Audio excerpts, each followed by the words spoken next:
gente, sejam muito bem-vindos ao canal Quest Interativo. No programa de hoje, nós vamos falar sobre o tema muito importante, que é a restauração ecológica de áreas degradadas. E para falar sobre esse assunto, nós vamos estar recebendo o diretor-geral do Instituto de Botânica, pesquisador científico, Dr. Luiz Mauro Barbosa. Nessa entrevista, o Dr. Luiz Mauro ele vai abordar vários assuntos. Um deles é em relação à fauna e à flora em projetos de restauração ecológica. Ele vai falar também os principais tipos de degradação dos solos, as principais espécies de plantas adequadas para o reflorestamento e também quais são os métodos e técnicas de restauração ecológica.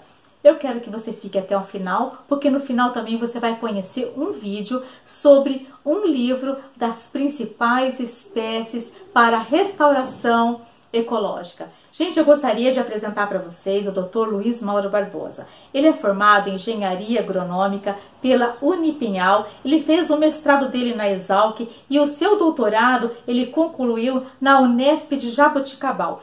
Vale comentar que o Dr. Luiz Mauro Barbosa é também o presidente do Simpósio de Restauração Ecológica, que acontece de 2 em 2 anos na cidade de São Paulo. Ele já vai para a 9ª edição. É um evento aí que atinge mais de 1.200 pessoas. O ano que vem, com certeza, nós teremos aí o Simpósio aí de Restauração Ecológica. Eu peço a você que ainda não se inscreveu no canal, que se inscreva e também compartilhe esse vídeo com seus amigos de WhatsApp e também nas suas redes sociais. Dr. Luiz Mauro, seja muito bem-vindo. Olá, Elaine.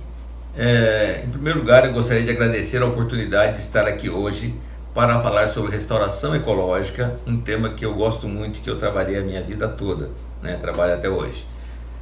Queria dizer e também estar agradecendo ao canal Quest Interativo pela oportunidade de estar aqui hoje. E vai aí a nossa primeira questão então. Nós queremos saber aí quais são os principais fatores que devemos levar em conta no planejamento e execução de projetos de restauração ecológica. Com relação à pergunta que você me fez, quais os principais fatores do planejamento e execução que deve ser considerado na restauração ecológica, eu diria que, antes de mais nada, é importante lembrar que a restauração ecológica emergiu da necessidade de se resgatar a biodiversidade e restabelecer a função das florestas em que se pretende estar restaurando.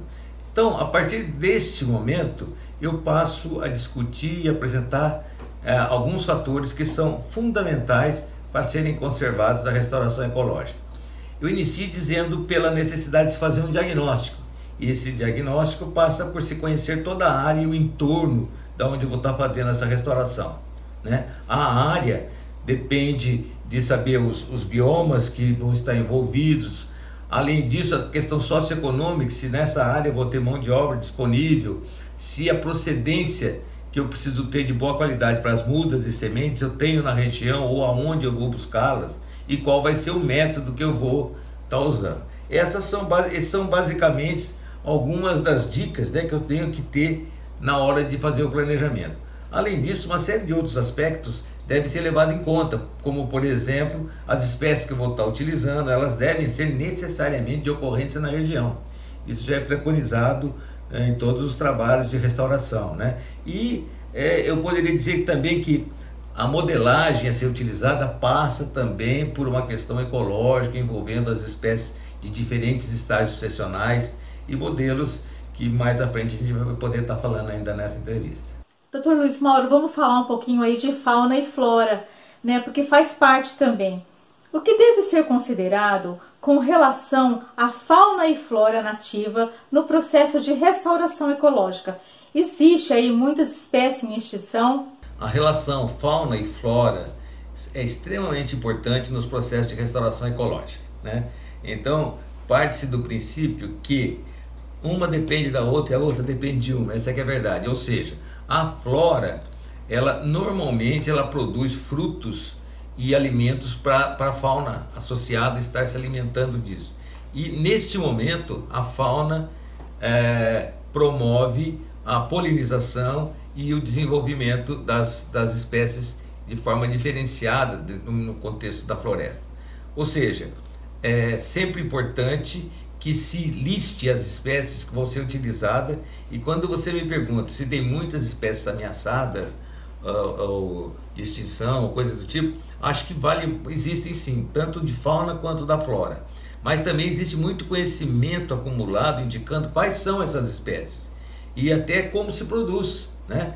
Nesta obra, editada pelo Instituto de Botânica, por exemplo, eu tenho uma lista de espécies com quase 3.000 espécies, das quais perto de 1.900 e alguma coisa são arbóreas. Para todas essas espécies arbóreas, tem a indicação do qual é a síndrome de dispersão. E vocês vão poder notar que cerca de 70% a 80% das espécies são zoocóricas, ou seja, transportadas por animais. E só dessa forma você já vê a importância desse processo da fauna para a formação da biodiversidade e da manutenção da dinâmica da floresta. Toda vez que também em outros aspectos você começa a ver a fauna associada aparecer nos processos de monitoramento das florestas, você pode estar entendendo que ela está atingindo o equilíbrio da floresta que se deseja. Portanto, ela também é um indicador importante, a fauna associada é um indicador importante de que a área está no caminho certo da restauração e procurando, provavelmente, atingir o equilíbrio que a floresta precisa ter. Dr. Luiz Mauro, num processo aí de restauração ecológica, nós queríamos saber aí quais são os cuidados que devem ser tomados quanto ao solo e aquíferos. No contexto da restauração ecológica, há uma interação extremamente importante envolvendo a permeabilidade do solo e a recarga do aquífero, né? Então, vamos imaginar uma situação em que eu tenha uma superfície coberta por uma floresta, né? É possível que a recarga desse aquífero seja facilitada por conta da maior permeabilidade que a floresta vai conferir a esse solo. Já numa área impermeável, ou de baixa permeabilidade, melhor dizendo, mais compacto, essa água não consegue infiltrar devidamente, escorre superficialmente e acaba indo para os cursos d'água, muitas vezes prejudicando, inclusive contaminando esses cursos d'água. Para relacionar isso, uma outra função importante dessa relação solo-aquífero, a gente pode acrescentar as matas ciliares, que são formações que acontecem, que a gente determina ou coloca nos reflorestamentos na beira dos rios, né, como a gente costuma dizer, e que tem uma discussão muito grande já, que poderia elencar aqui uma série de fatores da importância da mata ciliar para a proteção dos cursos d'água, seja do ponto de vista de funcionar como uma barreira física a sedimentos que podem ser carreados aos cursos d'água, seja por ser uma forma de manter e conservar a biodiversidade regional através dos corredores que se formam com as formações ciliares dos cursos d'água. Dr. Luiz Mauro, existe aí vários tipos de degradação. Você poderia aí listar quais são os principais tipos de degradação do solo? Bom, os principais tipos de degradação que nós temos no Brasil estão relacionados basicamente com a exploração agrícola, com a exploração da mineração, com a exploração do desmatamento ilegal, muitas vezes, não só na Amazônia, mas em todo o Brasil, e em geral ele está relacionado com o não planejamento ou o desmatamento ilegal, né? Na verdade, muitas vezes, quando a gente coloca a agricultura como o primeiro colocado, a gente imagina que basta estar usando para a agricultura, está se promovendo o desmatamento. Na verdade, no passado, muitas áreas foram usadas irregularmente na tentativa de utilizar, achando que estava ampliando fronteiras agrícolas, quando na verdade estava sendo um desmatamento desordenado. Hoje, muitas dessas áreas encontram em processo de degradação e precisando ser restaurados. Por isso, esse grande número que a gente coloca para a agricultura e pecuária no Brasil. O desmatamento na Amazônia é um outro aspecto que também merece muito a nossa preocupação e que também está colocado entre os primeiros nesse ranking de áreas degradadas aí no Brasil. Dr. Luiz Mauro, responde para a gente agora quais são as principais técnicas e métodos para a restauração ecológica. Entre os principais métodos que se usa para a restauração ecológica no estado de São Paulo e no Brasil de modo geral, a gente pode mencionar o plantio de mudas em área total. Esse é o mais consagrado e que tem tido melhores resultados nos últimos anos. Também pode ser utilizado semeadura direta. É uma outra técnica bastante importante, desde que você tenha a semente em disponibilidade, os solos compatíveis com essa situação, enfim, é uma série de outros fatores combinados para você utilizar. E um terceiro é a transposição de solos, ou solo superficial, que normalmente é chamado de topsoil. Então esse solo superficial é cheio de propágulos naturais, etc. Em geral, eles são utilizados com sucesso em áreas de mineração. Geralmente, quando você vai fazer a mineração de uma área, você tira o topsoil e faz a extração e depois usa esse topsoil em áreas de restauração como fonte complementar e de bastante sucesso na restauração dessas áreas. Uma outra coisa que eu poderia estar mencionando em relação aos métodos é a combinação desses métodos, né? O enriquecimento de uma área que está, por exemplo, em declínio pelo fato de ter sido plantado com baixa diversidade, ela pode ser enriquecida com outras mudas ou até com sementes. Então, cada um desses métodos tem as suas vantagens e desvantagens, e a gente tem que saber a melhor forma de utilizá-los de acordo com a situação que nós temos para fazer o reflorestamento. Dr. Luiz Mauro, vamos falar um pouquinho agora de projetos de restauração ecológica. Conta pra gente aí como é feita essa avaliação e como é feito esse monitoramento da execução desses projetos. A avaliação e monitoramento de projetos de restauração ecológica desenvolvidas no estado de São Paulo recebem orientações de pelo menos 2 instrumentos legais importantes e desenvolvidos nesse estado. Uma é a resolução SMA 32 de 2014 e que estabelece orientações para a restauração ecológica e dá detalhes sobre essas orientações.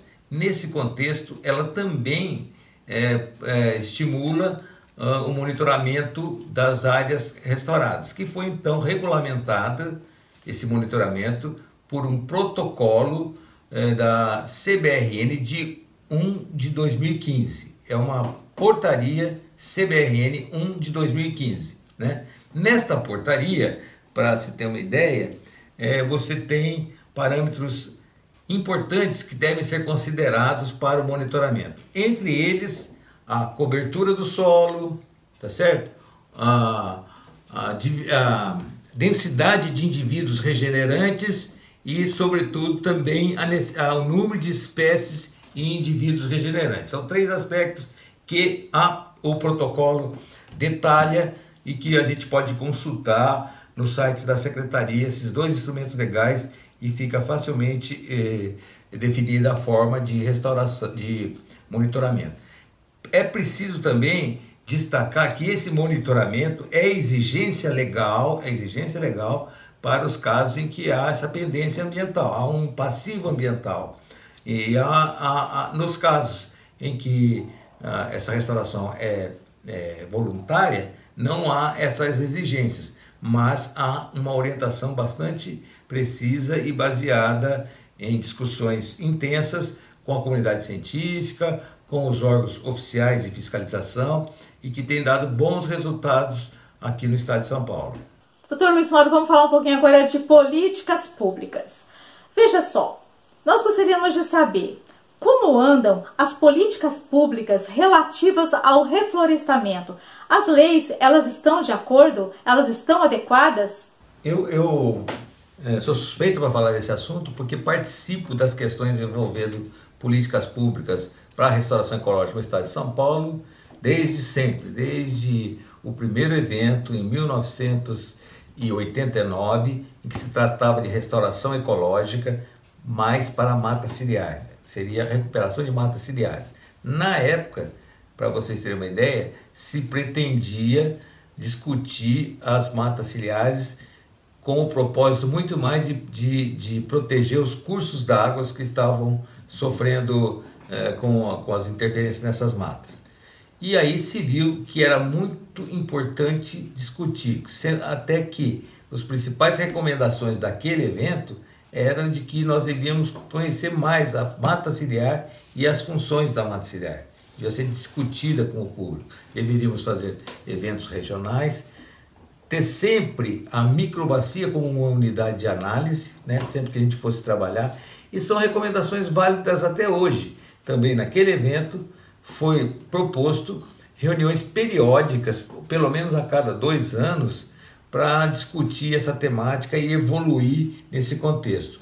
Houve muita recomendação também, fortemente, de que deveríamos estudar mais tecnologia para a produção de sementes e mudas, tecnologia para desenvolver modelos, seja de plantio, seja de monitoramento de áreas. Essas questões já eram conversadas e houveram muitos avanços de lá para cá que vieram fortalecer a legislação, né? Então, para se ter uma ideia, hoje a gente produz diversidade bastante alta na produção de sementes e mudas e conhece uma tecnologia que permitiu que a gente discutisse políticas públicas para utilizar essa alta diversidade.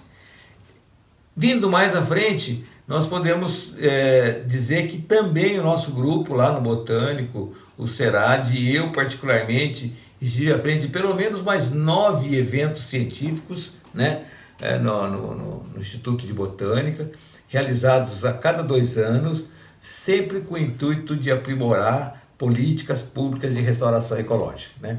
Em cada ano, um aspecto era mais aprofundado e a comunidade científica, a academia, os nossos pares dos institutos de pesquisa, a própria secretaria e os órgãos licenciadores foram sempre chamados a discutir os principais pontos para evoluir nessas políticas públicas de restauração. Isso acabou sendo, de fato, um aspecto bastante interessante no atual estágio que o Estado de São Paulo está, né? São Paulo tem hoje, como eu disse, as resoluções e portarias que são legalmente instituídas e que, embora tivesse promovido uma discussão muito interessante, muito aflorada, mas com ótimos resultados, né?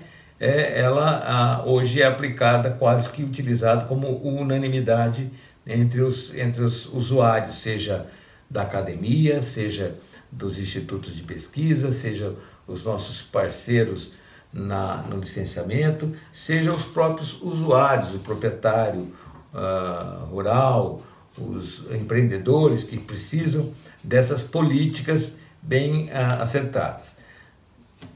Um aspecto bastante importante que esses 7 eventos nos permitiram a desenvolver é que nós sempre procuramos nesses eventos tentar ajustar os pontos que estávamos com dificuldade de desenvolver. Vou dar pelo menos 2 exemplos.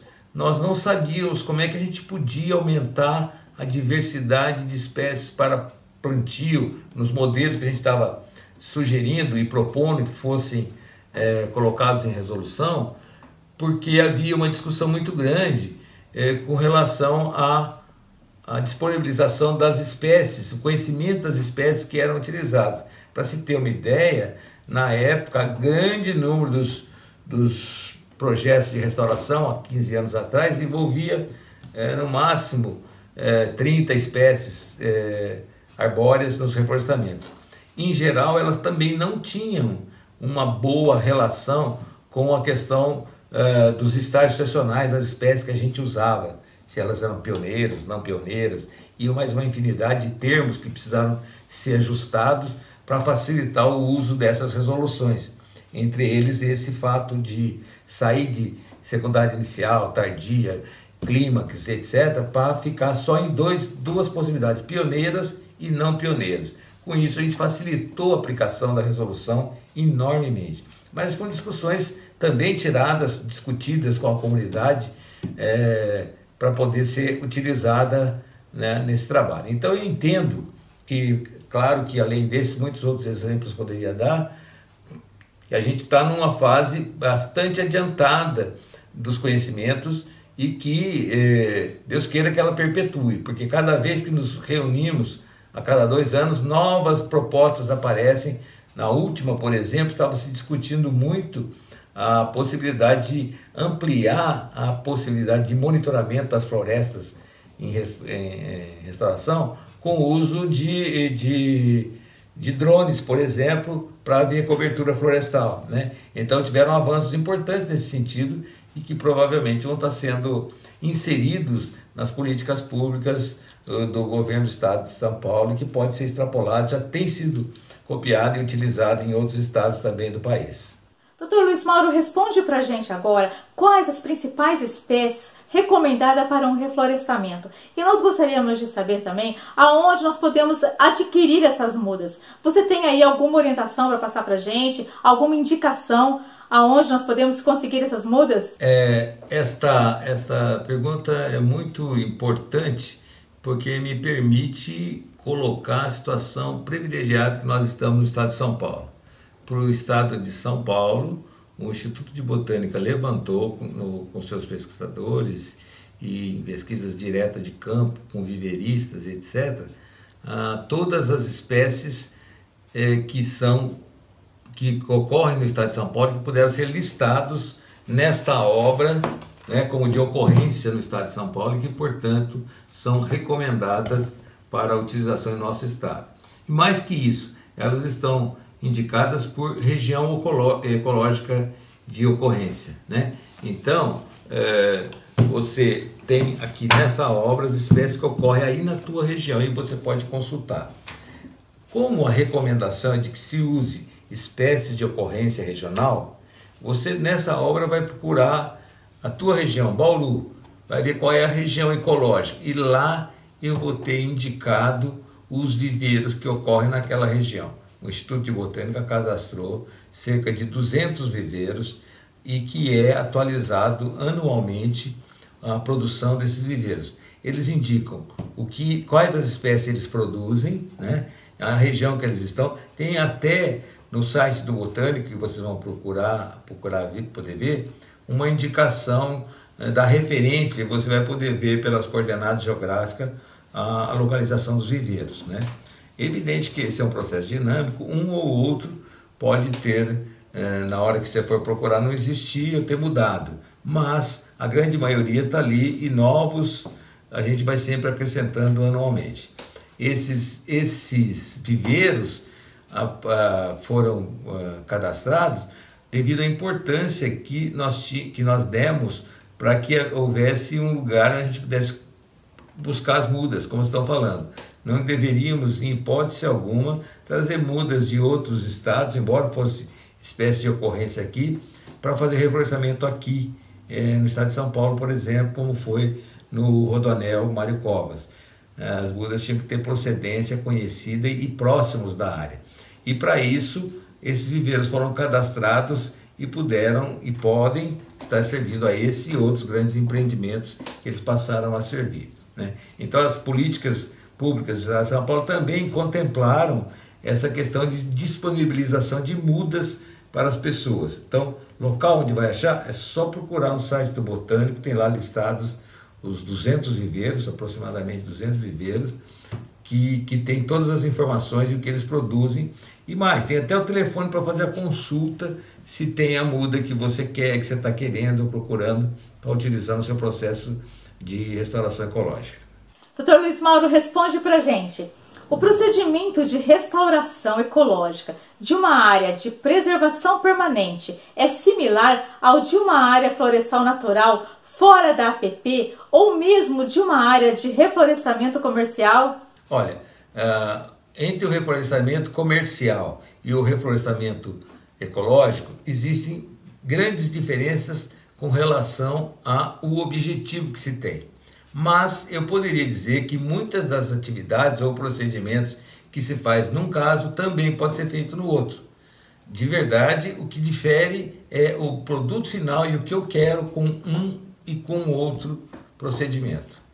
Dr. Luiz Mauro, eu gostaria agora que você deixasse aí as suas considerações finais e também os seus contatos para que quem tiver dúvida poder estar entrando em contato com o Instituto de Botânica.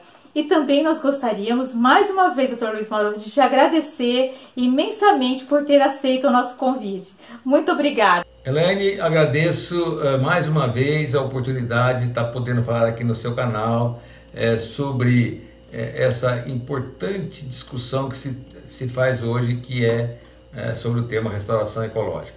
Um tema que durante toda a minha vida foi minha linha de pesquisa no Instituto de Botânica, né? E eu pude, graças a Deus, contribuir bastante com as políticas públicas de nosso estado. Queria dizer que nesta oportunidade vários aspectos foram possíveis de ser relatados e deixar disponível para a comunidade que assiste esse canal. Queria também recomendar, por último, que este livro, né, que é disponibilizado pela Secretaria do Meio Ambiente, e ele também está em e-book no nosso site do Instituto de Botânica e pode ser consultado por todos. É uma importante ferramenta porque lista todas as espécies que a gente pode usar em restauração aqui no estado de São Paulo. Esse livro também tem informações sobre o bioma de ocorrência, informações sobre um roteiro específico para restauração ecológica, e inclui também fotos das espécies no estágio de muda, né? Como pode ver aqui, para facilitar a identificação das espécies. Essas fotos também estão disponíveis no site da Secretaria do Meio Ambiente e do Instituto de Botânica, que eu recomendo que também vocês possam estar procurando. Entre no site do Botânico, procure os trabalhos desenvolvidos pelo CERAD, né, que é o Centro de Recuperação de Áreas Degradadas, e vai poder ter bastante informação complementar a essa apresentação que eu fiz aqui. Nessas minhas considerações finais, mais uma vez agradeço a todos pela audiência, por estar ouvindo um pouco da nossa experiência. Muito obrigado. Dr. Luiz Mauro, muito obrigado mais uma vez por você ter aceito a participar do nosso canal com essa entrevista belíssima. Você que aí é um expert em restauração ecológica de áreas degradadas, muito obrigado mesmo pela sua participação. Vocês vão ficar agora com o vídeo do livro que o Dr. Luiz Mauro comentou. Espero que vocês gostem. Eu gostaria de pedir a você que ainda não se inscreveu no canal, que se inscreva, porque para nós é muito importante cada inscrito. Também eu peço a vocês que compartilhem esse vídeo com os seus amigos de WhatsApp e também nas suas redes sociais, tá bom? Um forte abraço para vocês, até mais! O quanto já sabemos efetivamente para restaurar a complexidade ecológica de uma floresta? Como esse conhecimento avançou e para onde apontam os novos trabalhos e políticas públicas de restauração? Em 2017, a lista de espécies indicadas para restauração ecológica para diversas regiões do estado de São Paulo, compêndio e guia elaborado pelo Instituto de Botânica da Secretaria de Meio Ambiente, é um novo marco para responder a essas questões, que são cruciais diante da tarefa de restaurar milhões de hectares de florestas nas próximas décadas. Se na primeira edição, lançada em 2001 e pioneira na orientação dos critérios mínimos para um reflorestamento eficaz, 247 espécies eram listadas, esse número foi agora ampliado para quase 3.000 espécies, representando a flora de 6 regiões do estado de São Paulo. É o resultado de inúmeras pesquisas científicas e discussões técnicas compilado e tornado acessível para a sociedade. Nele, centenas de arbóreas, arvoretas, arbustos e ervas, além de cipós, trepadeiras, pteridófitas, plantas epífitas, aquáticas e de pântano, são apresentadas em seus nomes científico e populares, divididas em regiões de ocorrência e caracterizadas por altura, de acordo com seu grupo funcional, pela forma como espalham suas sementes, se são espécies pioneiras ou não pioneiras e pelo ecossistema que integram. Todas as informações necessárias para que a restauração ecológica dê certo. Com uma clareza inédita, a exuberância singular de uma floresta se torna apreensível e sua recriação praticável. São assinaladas as espécies particularmente indicadas para o rápido preenchimento do solo ou para a rápida cobertura da copa, proporcionando um sombreamento que é importante para acelerar o processo de sucessão ecológica que irá restabelecer a vegetação nativa. Além disso, 679 espécies da flora ameaçadas de extinção são destacadas.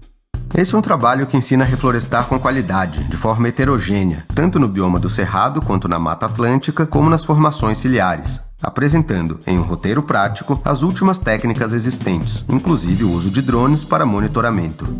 Aliado à produção de mudas de espécies nativas, aos projetos de pesquisa do Instituto de Botânica e às diretrizes elaboradas pela Secretaria do Meio Ambiente, este livro dá o norte para a recuperação de áreas degradadas, dando atenção a cada árvore, mas sem perder de vista a floresta.